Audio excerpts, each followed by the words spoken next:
обсуждать мы сегодня будем очень важный вопрос – кибербуллинг.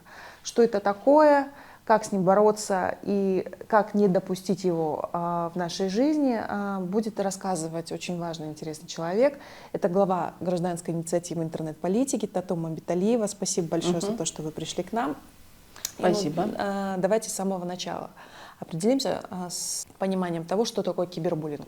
Это проявление обычного классического буллинга, но в онлайн-режиме. Буллинг – это систематическое психологическое давление, травля. В нашей жизни это происходит в обычной, в школах, особенно в университетах. Я так думаю, что и когда срочную службу проходят ребята. Но отличие его заключается от классического буллинга, то, что это происходит в онлайн-режиме через интернет. И второе отличие, что это происходит всегда анонимно. И в этом и заключается сложность, что, допустим, если классический буллинг происходит, когда ты посещаешь мероприятие или школу, или учебное заведение, то кибер это может происходить 24/7 в то время, когда ребенок, подросток находится в интернете. Как это выражается? То есть это обзывательство, давление, в личное сообщение, в публичном пространстве, все зависит в публичной от социальной сети. Как это происходит? Но чаще всего это происходит на основе нескольких вариантов проявления подростков в социальных сетях. Это размещение либо фотографий, либо видео, либо каких-то пост или там сообщений, информации, которая не публикуют в социальных сетях или в интернете. И чаще всего неудачное выражение, неудачная фотография, неудачное видео с точки зрения той стороны могут стать предметом издевательств, предметом давления, демонизации и вот психологической вот такой травли. И обычно больше всего вот в кыргызской практике этому подвержены блогеры.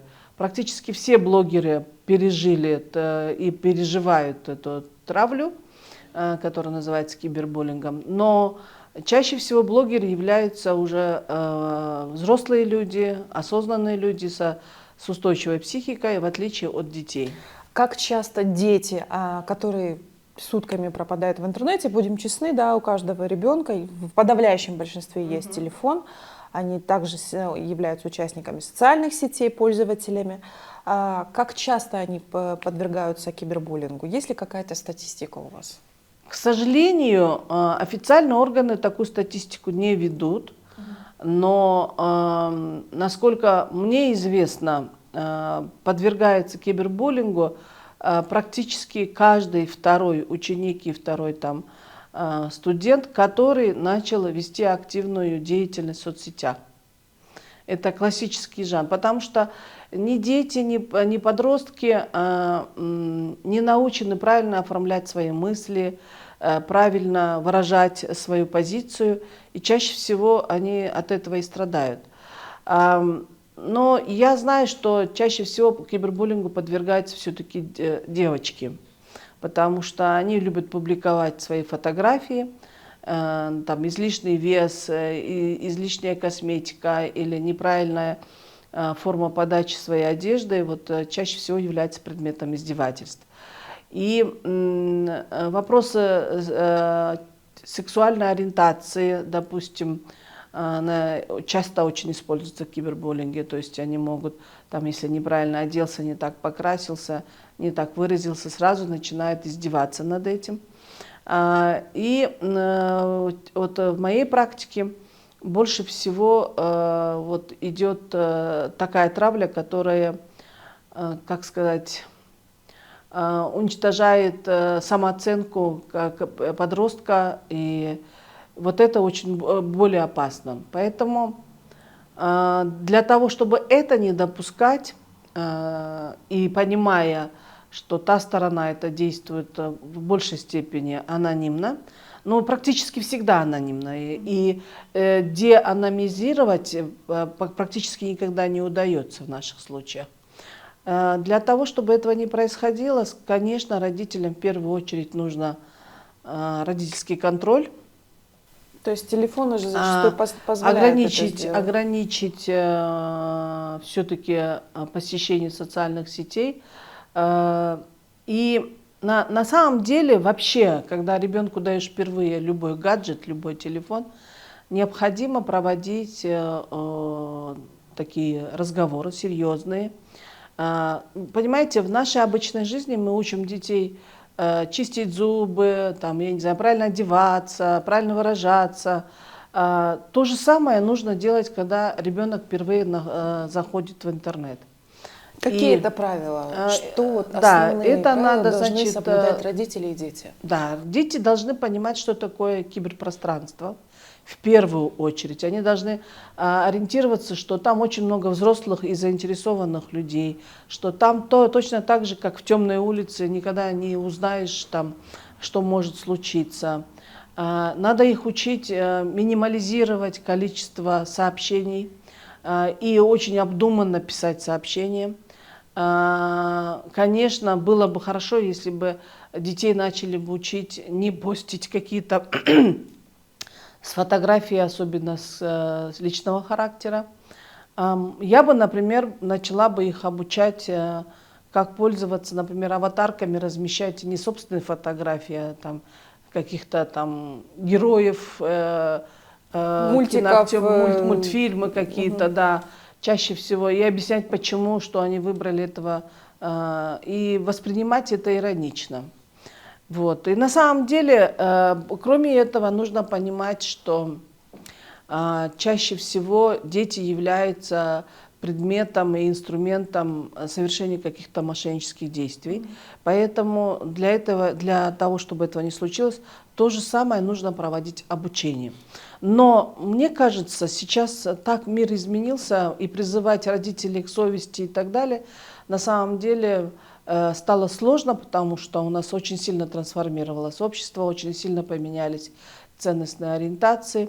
И я думаю, что нужно начать работать в школах, в детских садах, где уже используются онлайн-формы обучения, онлайн-общение. Практически у всех есть электронные дневники и так далее. Поэтому я бы думаю, что нужно вот прямо вводить предметы поведения, правила поведения в интернете. Медиаграмотность, которая позволит обучаться ведению соцсетей. Это нужно прям, да. И причем нужно делать, скорее всего, и интерактивные вещи, и обучающие вещи. И это не должно быть там разовой акцией, это должно происходить постоянно. Потому что дети должны вот этим манерам поведения в интернете обучены так, как обычно мы воспитываем детей вести себя в обществе. Что не должен публиковать ребенок, чтобы не стать объектом кибербуллинга?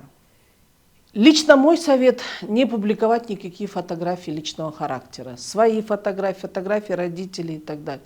Можно публиковать фотографии природы, я не знаю, там что-то, животные, игрушки, поделки какие-то. Но даже поделки могут быть предметом там издевательств, поэтому лучше было бы какие-то вот классические стандартные вещи, которые и так существуют. Но видите, дети же публикуют свои фотографии не потому, что они хотят самопиариться или самовыражаться. Чаще всего они видят, что все публикуют фотографии, почему бы мне не опубликовать свою фотографию. Вот в этом плане надо обучать их, что вот лучше этого не делать. Не обозначать свои домашние адреса, уметь научиться пользоваться псевдоименами.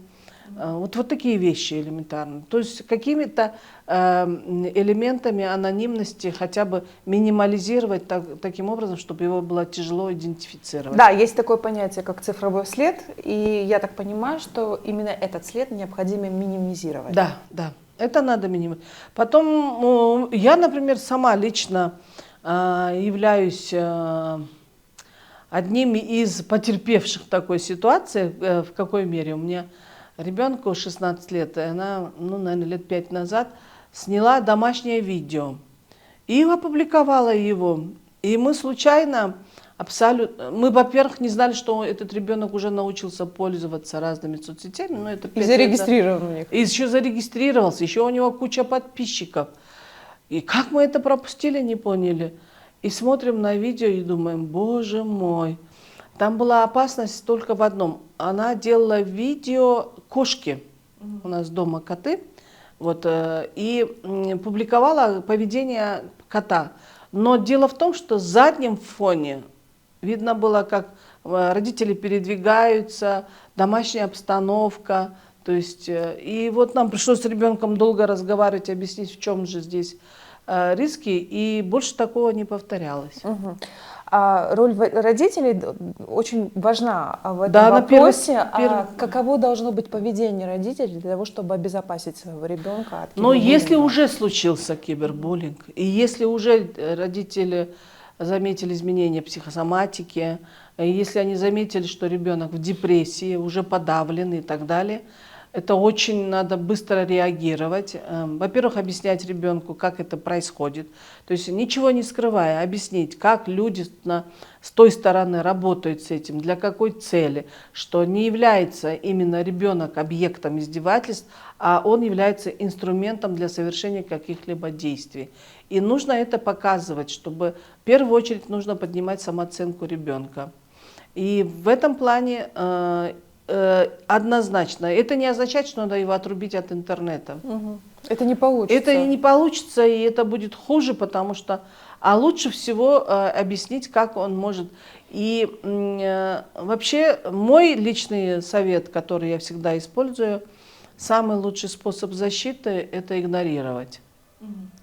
Это первое. И я бы посоветовала родителям тоже, чтобы они игнорировали, научили ребенка игнорировать эти бесконечные наезды в интернете.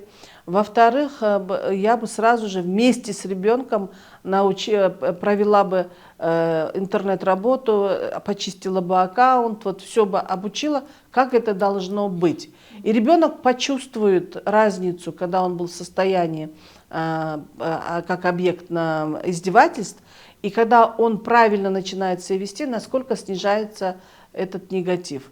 То есть ребенок сам уже начнет разбираться в том, что, оказывается, вот такая манера поведения в интернете более безопасна, и таким образом уже начинает ребенок реагировать. Должны ли родители и дети дружить в соцсетях? То есть, по сути, это будет еще один контроль, а это же Нет, я бы не подросткам советовала. хочется личного пространства.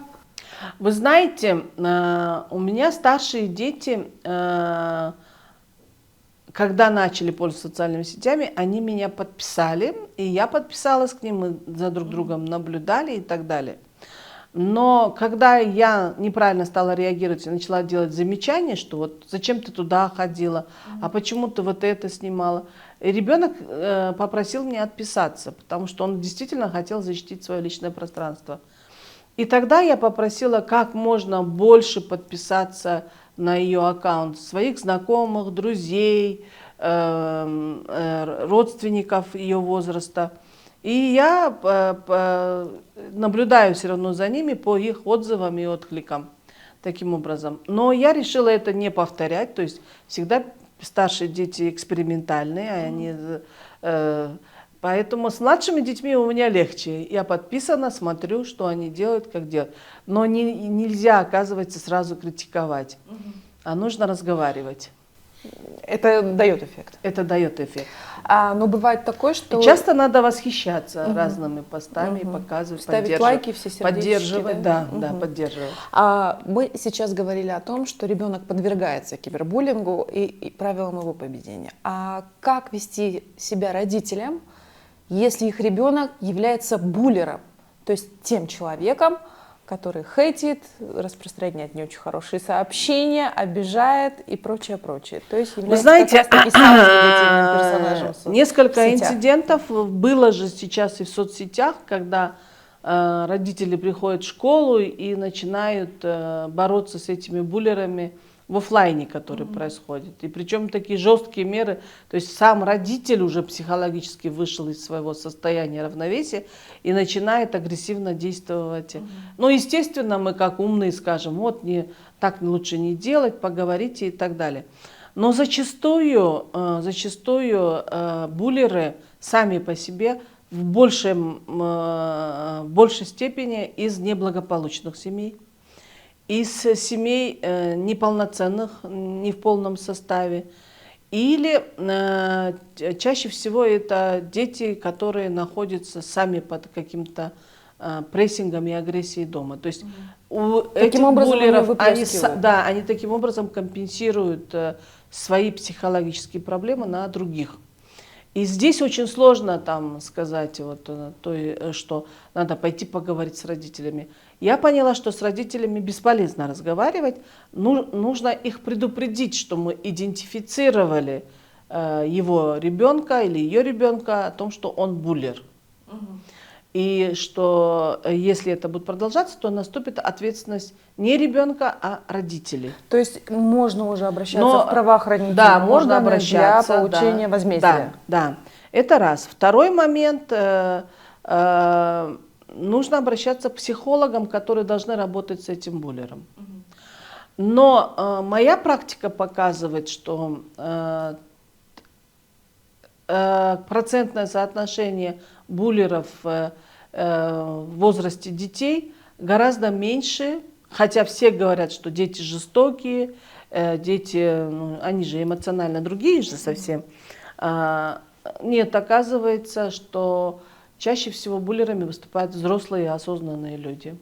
Потому что для них очень важно контролировать какое-то количество людей и манипулировать ими, и там, я не знаю, в целях зарабатывания денег, в целях получения данных, или потому что таким образом они получают удовольствие от издевательств. Но процентное соотношение детей буллеров и подростков, и мировая статистика показывает, что их гораздо меньше. Угу. А должен ли быть аккаунт ребенка открытыми или закрытыми? Как вот быть в этой ситуации? То есть, ну, знаете, вроде, да, ребенок, люди любят большое количество подписчиков, лайков ребенок со стороны. это понятие растяжимое. Угу. То есть Для мы меня, говорим о небольшом ребенке до 10 лет и о подростке до 18. Я бы советовала аккаунт открывать, конечно, после 16 лет. А до этого нет. Я бы не советовала этого делать, потому что психологически еще не готовы дети работать в интернете и так далее. Я думаю, что я бы вот просто посоветовала бы родителям разрешать детям открывать свои аккаунты только вот после 16-17 лет, когда ты знаешь, что ребенок может контролировать и он может ориентироваться вот в психологическом пространстве интернета. С точки зрения законодательства Кыргызстана дети защищены от кибербуллинга? Ой, у нас же куча разных законов принято, но все, что принято, ничего не работает и не будет работать, потому что все, что действует сейчас в Кыргызстане как меры защиты детей от негативного, это больше похоже на цензуру, потому что правительство взяли на себя ответственность, что они думают, что они могут выполнить эту роль родителей. И фактически на практике работает только как цензура, но никакого эффекта по снижению кибербуллинга они не могут приносить вообще.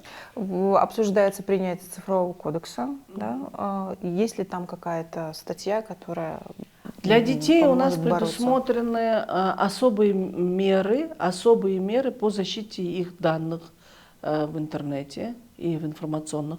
Да, мы это предусмотрели, и это, кстати говоря, новшество, которого еще нигде мы не наблюдаем. То есть мы это специально ввели, потому что я думаю, что законодатели, которые об этом думали или которые списали это у других стран, они думали, что они делают благое дело, возможно, то есть я предполагаю, хотя я так сомневаюсь, что это было, но в любом случае надо бы изучать, как это вообще на практике работает. И я вижу, что на самом деле только профилактические меры дают эффект, нежели такие карательные меры, потому что даже тот же экстремизм, тот же